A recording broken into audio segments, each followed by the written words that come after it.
Bonjour à tous. Je suis Mathilde Villeneuve et c'est Anaïs Kien.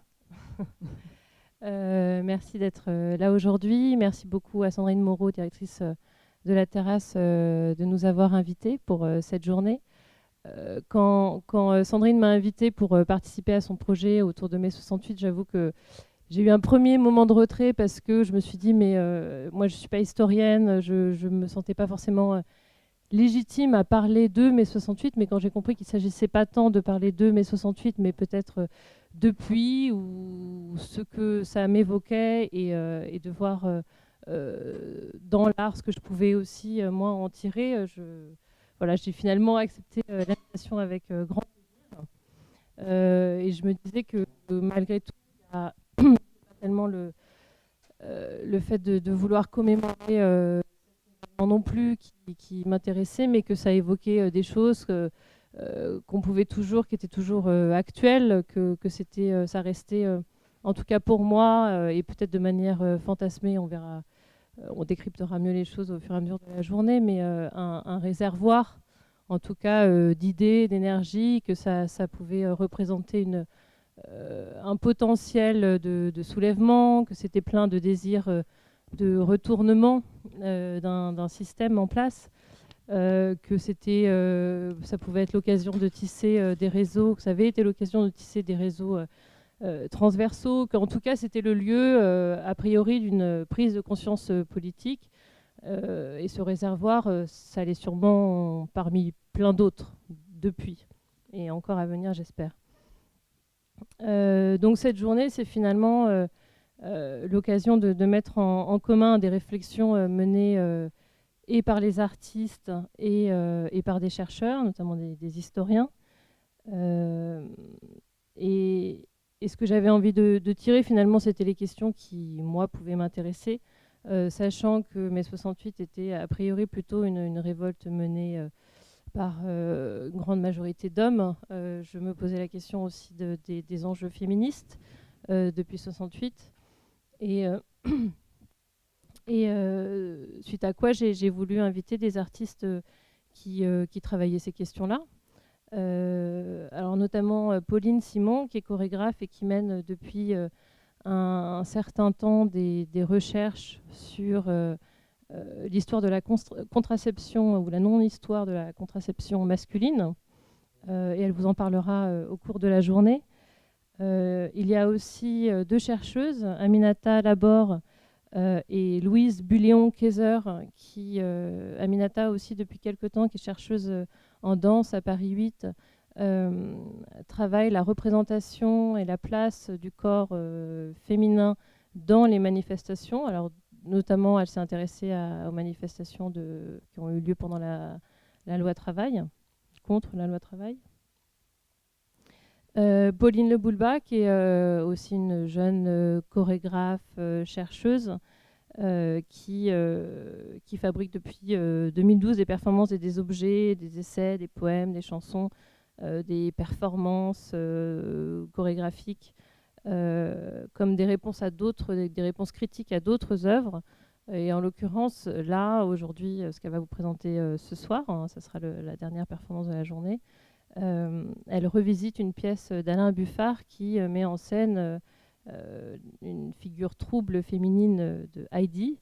De manière inédite aujourd'hui, elle collabore avec une chorale féministe dirigée par Gérald Kurdian. Il y a aussi, j'ai aussi convié Mélanie Papin, qui est aussi chercheuse associée au sein du laboratoire des discours et des pratiques en danse à l'Université de Paris 8. Donc, Paris 8 est en force aujourd'hui. Qui a collaboré à l'édition d'un ouvrage qui s'appelle Danser en mai 68. Sachant que j'avais invité un certain nombre de chorégraphes, il était assez légitime de poser la question de ce que mai 68 avait fait à la danse ou pas fait à la danse, ou ce que la danse avait fait à 68. Et elle expliquera la genèse de cet ouvrage et les enjeux qu'il comporte.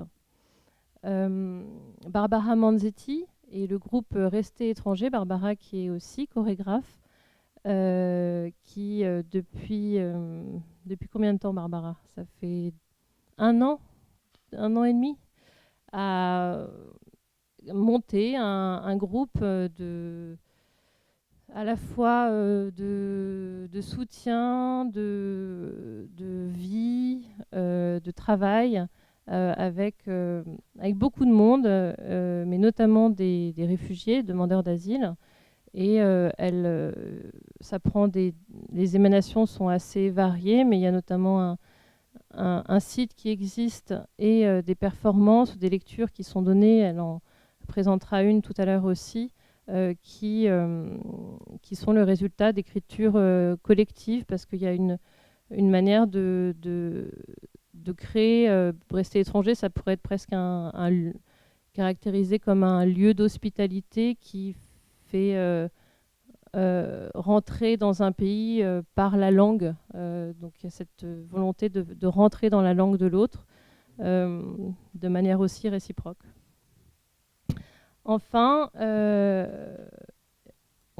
Camille, Louis et Laurie Belanca du collectif Compost, qui est un collectif interdisciplinaire qui, je les cite, invente des dispositifs artistiques faisant appel à l'intelligence collective et à la capacité collaborative de s'emparer d'espaces publics et de donner ainsi corps à ce que pourrait être une communauté politique, mène en ce moment un projet au Théâtre des Amandiers qui s'appelle Occupons Nanterre.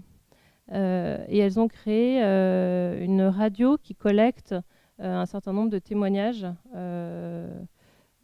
sur cette localité aujourd'hui qui a accueilli mai 68 en partie. Voilà, et donc elles vont, je pense, présenter un certain nombre de ces témoignages et en parler tout à l'heure.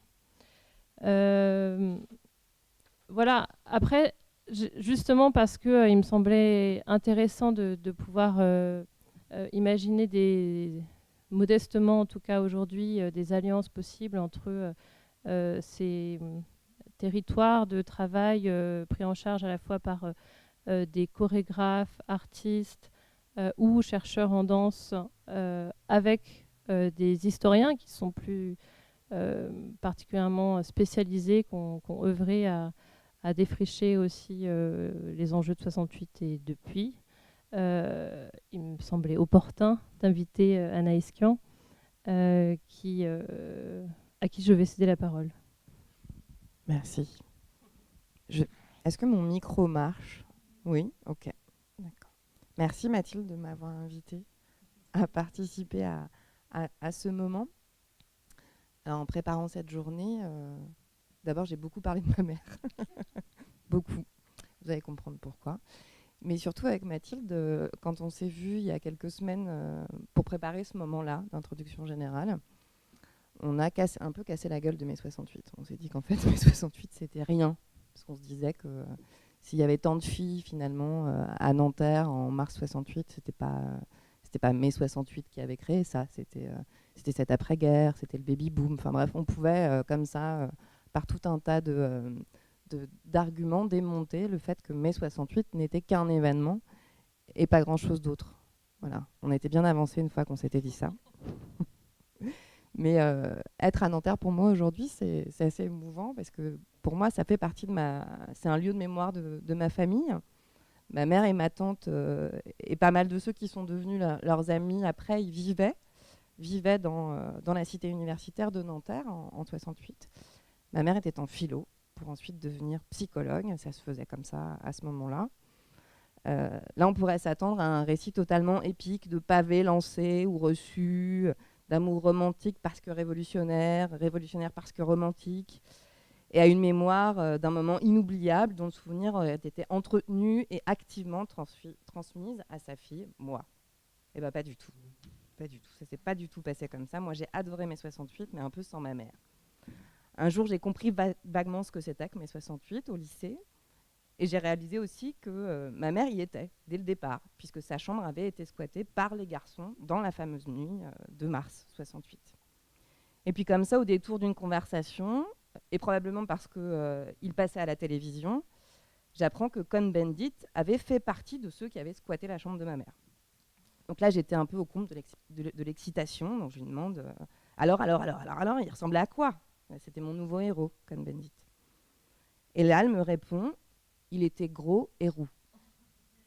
Voilà. Donc j'étais un peu déçue. Je me suis dit qu'évidemment, elle n'avait pas bien saisi la portée politique et libidinale de ce moment. Et ensuite, j'ai compris que Nanterre, à l'époque, c'était vraiment loin de la Sorbonne, surtout quand on n'avait plus d'essence à mettre dans son Solex. Et que pour elle, le fait le plus important de ce moment-là, de ces semaines-là, de cette période, c'était pas les prises de parole des garçons, parce que c'est souvent les garçons qui parlaient, mais c'était de pouvoir s'asseoir par terre. Voilà. Ma mère continue à s'asseoir par terre à 70 ans dès qu'elle est un peu crevée. Et ça a été sa révolution. D'ailleurs, ma mère n'a plus jamais mis de jupe après 68. Et puis pour continuer un petit peu ce récit, mai 68 s'est passé, en tout cas le mois de mai. Les examens sont passés. C'était important pour elle parce qu'elle et ma tante étaient boursières, donc il fallait les passer, il fallait les avoir, ces examens-là.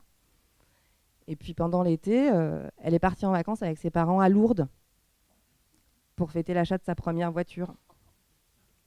Donc ça finissait par être vraiment très contrariant, cette mémoire familiale de mai 68. C'est pour ça qu'aujourd'hui, j'ai invité les historiens que j'ai écoutés, que j'ai lus, la jeune génération des historiens, parce qu'on est jeune très longtemps quand on est historien en France, c'est assez sympa. Et, et qui m'ont aidé à remettre un peu de sens dans tout ça, et à y voir de l'histoire, et une histoire peut-être plus collective, moins française et moins parisienne. Donc on va commencer cet après-midi avec Malika Rahal, qui est chercheuse au CNRS, et avec Ludivine Bantini, qui est maître de conférence à Rouen, et qui ont toutes les deux travaillé sur, peut-être moins sur le mai 68, que sur ce moment des mouvements sociaux qui ont agité la France et le monde, on va le voir, des années 60.